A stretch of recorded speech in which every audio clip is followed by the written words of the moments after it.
केंद्र आणि राज्यातील भाजप सरकारच्या जनविरोधी, शेतकरी विरोधी आणि युवक विरोधी धोरणांच्या निषेधार्थ काँग्रेसतर्फे आज ब्रह्मपुरी येथे काँग्रेस विधिमंडळ पक्षनेते विजय वडेट्टीवार यांच्या नेतृत्वाखाली विराट जनआक्रोश महामोर्चा काढण्यात आला। राष्ट्रसंत तुकडोजी महाराज क्रीडांगण येथून निघालेल्या या मोर्चात हजारो नागरिक, महिला, युवक, शेतकरी, कामगार तसेच काँग्रेसचे पदाधिकारी आणि कार्यकर्ते मोठ्या संख्येने सहभागी झाले होते। सरकार विरोधी घोषणांनी संपूर्ण शहर दणाणून सोडले। मोर्चाला संबोधित करताना विजय वडेट्टीवार यांनी भाजप सरकारवर जोरदार टीका केली। भाजप सरकारने सत्तेचा वापर जनतेच्या हितासाठी नव्हे तर मोजक्या उद्योगपतींच्या फायद्यासाठी केला आहे। देशाची संपत्ती विकण्याचं, सार्वजनिक उद्योग कमकुवत करण्याचं आणि सर्वसामान्य जनतेला महागाईच्या खाईत लोटण्याचं काम या सरकारने केलं आहे। संपूर्ण देशाला लुटून देश गहाण ठेवण्याचं महापाप भाजप सरकारने केला आहे असा घणाघाती आरोप त्यांनी केला। महागाईमुळे सर्वसामान्य नागरिकांचं कंबरडं मोडलं आहे।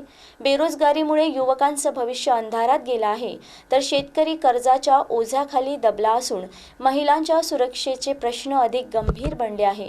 सरकारच्या चुकीच्या धोरणामुळे समाजातील प्रत्येक घटक त्रस्त झाला आहे।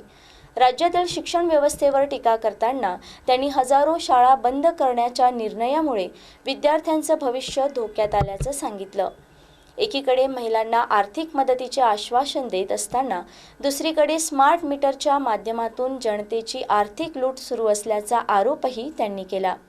देशभरातील युवकांनी सरकारविरोधातील संताप जंतर मंतरवर व्यक्त केला असताना त्यांच्यावर झालेल्या लाठीचार्जचा निषेध करत या जनविरोधी सरकारला आता जनता धडा शिकवेल असा इशाराही काँग्रेस विधिमंडळ नेते विजय वडेट्टीवार यांनी दिला।